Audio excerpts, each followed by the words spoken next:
અત્યારે વાતાવરણ ખૂબ જ સરસ છે અને અત્યારે વરસાદ પણ પડી રહ્યો છે।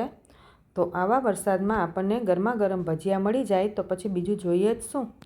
તો ચાલો આજે આપણે પણ બનાવીએ લીલી મકાઈના ભજીયા। તો તેના માટે એક લીલી મકાઈ લઈ લીધી છે, તેના ઉપરથી મેં છાલ કાઢી લીધી છે। પછી તેને આપણે દાણા કાઢી લેવાના છે। દાણા તમે હાથથી પણ કાઢી શકો છો અને આ રીતે ચપ્પાથી પણ કાઢી શકો છો। આ રીતે આપણે આખી મકાઈના દાણા કાઢી લઈએ।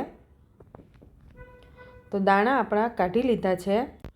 તેની સાથે 3 લીલા મરચાં લીધા છે, એક આદુનો ટુકડો લીધો છે।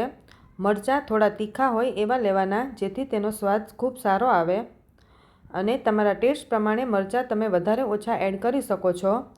હવે આ બધું જ આપણે એકસાથે ચોપરમાં એડ કરી દીધું છે। 2 થી 3 ચમચી જેટલા જે મકાઈના દાણા છે એ આપણે સાઈડમાં રાખ્યા છે। હવે આપણે તેને અધકચરું વાટી લેવાનું છે। અધકચરું થોડું વટાઈ જાય એટલે પછી તેમાં આપણે થોડું એવું મેં ગાજરનો ટુકડો એડ કર્યો છે। તમારે ગાજર ન એડ કરવું હોય તો પણ ચાલે। તમે કાંદા ખાતા હોય તો તે પણ આમાં આ રીતે ચોપરમાં એડ કરી દેવાના અથવા તમે ઝીણા કટ કરીને પણ એડ કરી શકો છો। હવે આપણે આ બધું જ ચોપ થઈ ગયું છે તો હવે આપણે તેને એક બાઉલમાં લઈ લઈએ અને જે દાણા આપણે સાઈડમાં રાખ્યા હતા એ પણ એડ કરી દીધા છે। પછી આપણે તેમાં 3 ચમચી જેટલું બેસન એડ કરી દેવાનું છે અને 3 ચમચી જેટલો ચોખાનો લોટ આવે એ એડ કર્યો છે। ચોખાના લોટથી એકદમ ક્રિસ્પી થશે। પછી તેમાં મીઠું સ્વાદ પ્રમાણે એડ કરી દેવાનું છે। હળદર અડધી ચમચી જેટલું જે આખું જીરું આવે એ એડ કર્યું છે। અડધી ચમચી જેટલું ધાણા જીરું, થોડા લીલા ધાણા એડ કરી દેવાના છે। અડધો લીંબુનો રસ એડ કરી દઈએ। અડધો ચમચી જેટલો કાળા મરીનો પાવડર એડ કરી દેવાનો છે। અડધી ચમચી જેટલો ઓરેગાનો, અડધી ચમચી જેટલું ચીલી ફ્લેક્સ।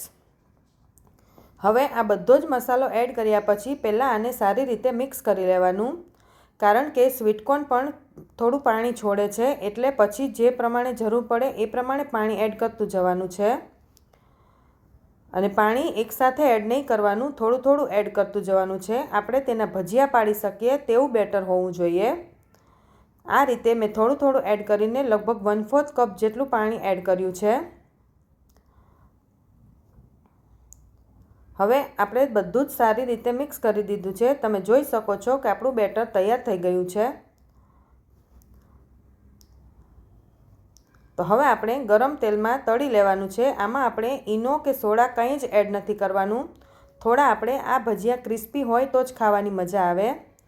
હવે એકવારમાં જેટલા સમાય એટલા ભજીયા આપણે પાડી લેવાના છે અને તેને મીડિયમ ફ્લેમ પર તળવા દેવાના છે।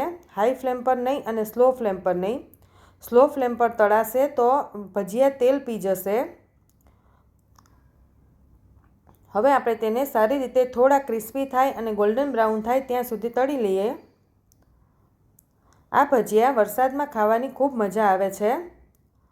તો ભજીયા આપણા તૈયાર થઈ ગયા છે। તો હવે આપણે તેને એક પ્લેટમાં કાઢી લઈએ અને ગરમા ગરમ ભજીયા તમે સોસ સાથે, ચટણી સાથે પણ ખાઈ શકો છો। એકદમ સરસ ક્રિસ્પી એવા ભજીયા આપણા તૈયાર થઈ ગયા છે। તો તમે પણ ઘરે જરૂરથી ટ્રાય કરજો।